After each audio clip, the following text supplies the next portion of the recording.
Mi hijo no me habló durante 2 años después de irse a vivir con sus abuelos.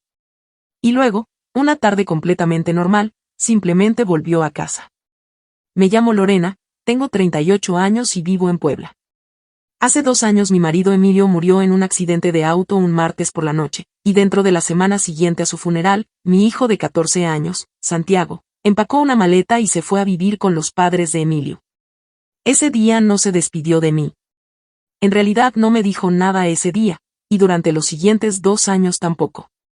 Emilio y yo llevábamos 16 años casados.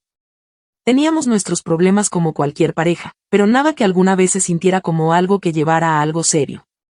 Aquel martes por la noche habíamos tenido una discusión antes de que él saliera de casa, nada grande, solo el tipo de discusión cansada y frustrada que pasa entre dos personas que llevan mucho tiempo juntas y saben exactamente qué palabras duelen más. Se fue enojado. Unas horas después recibí una llamada diciéndome que había habido un accidente, y que no había sobrevivido. Quiero ser honesta sobre lo que pasó en los días inmediatamente después, porque eso importa para todo lo que vino más tarde. Los padres de Emilio llegaron a la mañana siguiente del accidente, y desde la primera conversación, algo cambió en la manera en que me miraban. No era nada que dijeran directamente, al menos no al principio. Era algo más pequeño que eso, la manera en que una frase se cortaba cuando yo entraba al cuarto, la manera en que se quedaban callados cuando preguntaba algo sobre el accidente, la manera en que la madre de Emilio sostenía a Santiago un poco demasiado fuerte, como protegiéndolo de algo, o de alguien. Para el final de esa semana, Santiago había dejado de hablarme por completo. No me miraba. No respondía cuando decía su nombre. Y entonces, 6 días después del funeral, su abuela se sentó conmigo y me dijo que Santiago había pedido quedarse con ellos por un tiempo, que necesitaba espacio, que esto no era sobre mí, que era simplemente lo que él necesitaba ahora. Lo dejé ir. Pienso en esa decisión más que en casi cualquier otra cosa en mi vida, si debía haber peleado más, si debía haberme negado, si había alguna versión de esa semana en la que hubiera sostenido a mi hijo en lugar de dejarlo salir por la puerta con una maleta mientras yo estaba parada en la cocina tratando de no derrumbarme frente a él. Pero apenas podía sostenerme yo misma. Acababa de perder a mi marido. Y cada instinto me decía que si mi hijo necesitaba espacio, lo peor que podía hacer era obligarlo a quedarse en algún lugar donde no quería estar. Pensé que sería temporal. Unas semanas, quizás un mes. Se convirtió en 2 años. Durante 2 años, Santiago vivió a unos 15 minutos de distancia, en la casa donde Emilio había crecido, y yo casi no tenía acceso a él. A veces lo veía en eventos escolares, un concierto de Navidad, una ceremonia de premios, y estaba sentado con sus abuelos, y yo me sentaba unas filas más atrás, y él nunca se daba vuelta. Intenté llamar. Las llamadas no eran contestadas. Le escribía en su cumpleaños, en las fiestas, mensajes simples diciéndole que lo amaba y que pensaba en él. Nunca recibí respuesta.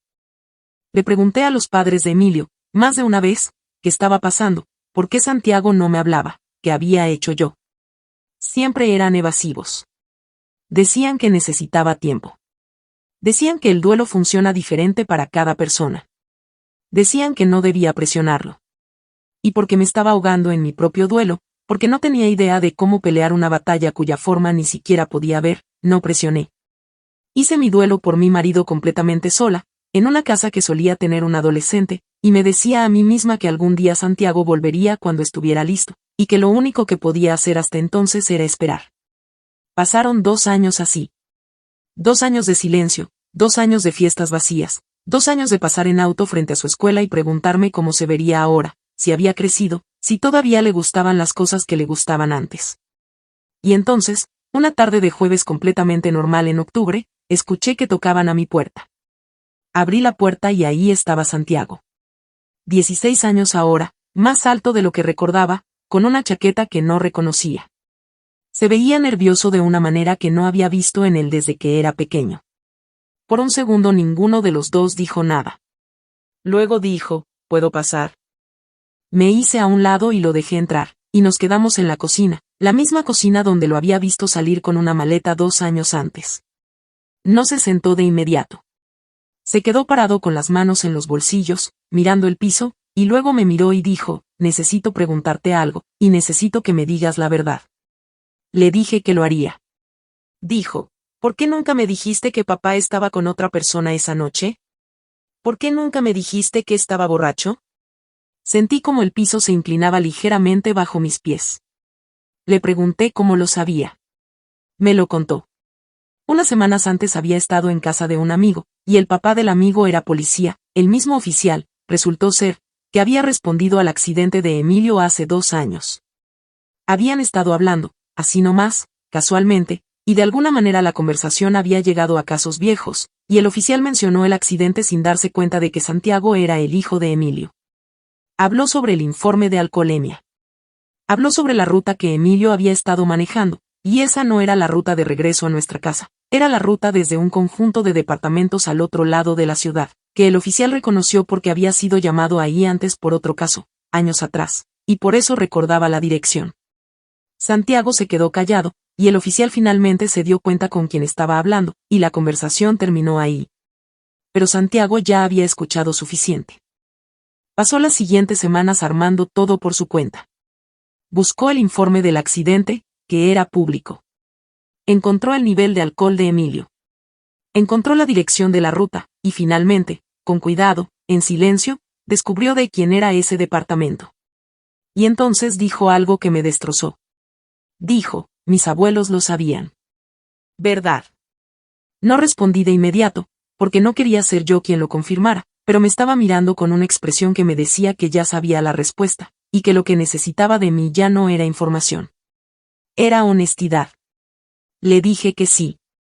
Le dije que en los días después del accidente, antes de que ninguno de nosotros hubiera realmente procesado lo que había pasado, sus abuelos se habían enterado de la infidelidad, creo que por un amigo de Emilio, alguien que sintió que debían saberlo, y que esa información después no fue a ningún lado, simplemente desapareció con ellos en la casa. Le dije que pienso que, en su duelo, culparme a mí era más simple. Les permitía mantener intacta una imagen de su hijo. Les daba un lugar donde poner un sentimiento insoportable. Y le dije que yo nunca le dije nada porque no quería que perdiera a su padre 2 veces, una con el accidente, y otra con la verdad sobre quién había sido en sus últimas horas. Pensé que lo estaba protegiendo. Santiago se quedó parado un largo momento, y luego su cara hizo algo que no había visto en 2 años, se desmoronó, de la manera en que se desmorona la cara de alguien mucho más joven, y dijo, te odié durante 2 años por algo que no hiciste. Le dije que él no lo sabía. Le dije que no era su culpa, que tenía 14 años y estaba de duelo, y que las personas en las que más confiaba lo dejaron creer algo que no era verdad, y que eso no era algo que un niño debiera cargar. Dijo, debí haberte preguntado. Debí haberte preguntado hace mucho tiempo. Le dije que me estaba preguntando ahora, y que eso era lo que importaba. Caminó alrededor de la isla de la cocina y me abrazó, el tipo de abrazo que no me había dado desde que era pequeño, y lo sostuve y no dije nada más por un rato, porque no había nada que necesitara decirse en ese momento. Finalmente se separó, se limpió la cara y dijo, ¿puedo quedarme aquí esta noche? Le dije, tu cuarto está exactamente como lo dejaste. Asintió, y levantó la maleta que había dejado junto a la puerta, el mismo tipo de maleta, noté, que había cargado al salir hace 2 años, y la llevó por el pasillo hacia su cuarto.